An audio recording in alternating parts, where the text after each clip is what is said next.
প্রত্যেকটা মেয়েরই কিন্তু একটা শখ থাকে, স্বপ্ন থাকে, সে তার সংসারটাকে সুন্দরভাবে সাজাবে, ঘরটাকে পরিপাটি করে গোছগাছ করে রাখবে। আমারও খুব ইচ্ছে করতো যে আমার একটা সংসার হবে বা আমার একটা ঘর থাকবে যেটাকে আমি সুন্দরভাবে সাজিয়ে গুছিয়ে রাখবো, একটা শান্তি শান্তি ফিল হবে, আরামের একটা ঘুম হবে, সুন্দর একটা স্মেল থাকবে।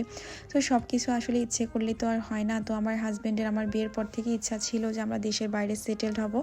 তো আমার হাজব্যান্ড হচ্ছে খুবই সহজ সরল মানুষ, তাকে মানে যে যেভাবে পারছে ঠকিয়ে গেছে, তার থেকে তার ক্লোজ ফ্রেন্ড অনেকগুলো টাকা নিয়ে তাকে ঠকিয়েছে। তারপরে হচ্ছে আমার শাশুড়ি মারা গেল, তার অনেকগুলো ফার্নিচার ছিল পুরনো, সেগুলো আমার হাজব্যান্ড কখনোই ফেলতে চাইতো না, সেলও করতে চাইতো না। সে বলতো যে এটা আমার মায়ের স্মৃতি, যেহেতু আমার মা নাই, সে মানে এইগুলোকে সবসময় সাজিয়ে গুছিয়ে রাখবে, এরকম একটা ব্যাপার।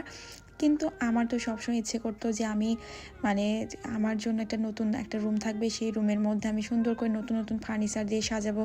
তো যাই হোক, আমার এখন ইচ্ছে করে, সে আমাকে বলছে যেহেতু আমাদের মানে অনেকগুলো প্ল্যান ছিল যে দেশের বাইরে যাবো, এই জন্যই আমরা খুব একটা মানে বাসা বাড়িতে কিছু করতাম না আর কি ফার্নিচার। তো আজ যাব কাল যাব এটা করতে করতে লাস্টে হচ্ছে তাজরিয়ান যেহেতু আমাদের মাঝে চলে আসে, এর জন্য আমাদের মাঝখানে অনেকটা সময় গ্যাপ পড়ে যায়। তো আমাদের কিন্তু স্বপ্নটা পূরণের জন্য আমরা এখনও কিন্তু চেষ্টা চালিয়ে যাচ্ছি আর কি। সবাই দোয়া করবেন। আমি এখন জার্মানি ল্যাঙ্গুয়েজটা শিখতেছি, পড়াশোনা করতেছি ফুল টাইম, কারণ আমরা দেশের বাইরে চলে যাব।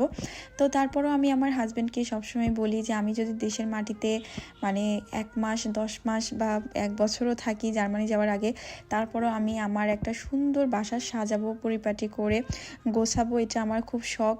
তো তারপরে সে আমাকে সবসময় বলে এগুলো সব কিছু জার্মানিতে গিয়ে হবে, এখানে শুধু শুধু এগুলা করে টাকা নষ্ট হবে, প্লাস এগুলা তারপরে কি করবা। তো আমি বলছি পরে দরকারে ফেলে দিব বা সেল করবো বা গ্রামে পাঠিয়ে দেবো, তারপরেও আমি হচ্ছে একটা সুন্দর পরিপাটি রুম প্লাস আমার বাসা চাই।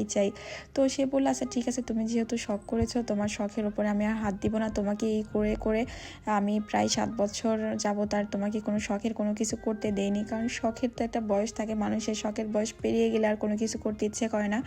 আর দেশের বাইরে কিন্তু এমনিতেই সব কিছু হচ্ছে আপনার আমাদের দেশের থেকে একটু ভিন্ন থাকে, সব কিছুই পরিপাটি গোছানো, একটা বড়লোকি ভাব থাকে। তো সেই ফিলটা কিন্তু দেশের বাইরে গিয়ে পাবো না, কারণ দেশের মধ্যে থেকে যে আনন্দ, অল্প অল্প করে গোছানো সুন্দরভাবে মানে টাকা জমে জমে কিছু করার মধ্যে যে মানে শান্তি বা সুখটা পাওয়া যায়, সেটা কিন্তু অনেক টাকার মধ্যে মানে থেকে সব কিছু অ্যাভেলেবল পেলে কিন্তু ওই ফিলটা আর আসে না। তো যাই হোক, আমি ফার্নিচার দেখতে গিয়েছিলাম, দেখে আমি অনেক কিছু চয়েস করে আসলাম। তারপর আমার এটা তো খুব বেশি পছন্দ হয়েছে, প্লাস আমি যে ড্রেসিং টেবিলটা দেখলাম সেটা আমি চুজ করে এসেছি, ওটা আমার ভীষণ রকম পছন্দ হয়েছে। তো সবাই ভালো থাকবেন, আল্লাহ হাফিজ।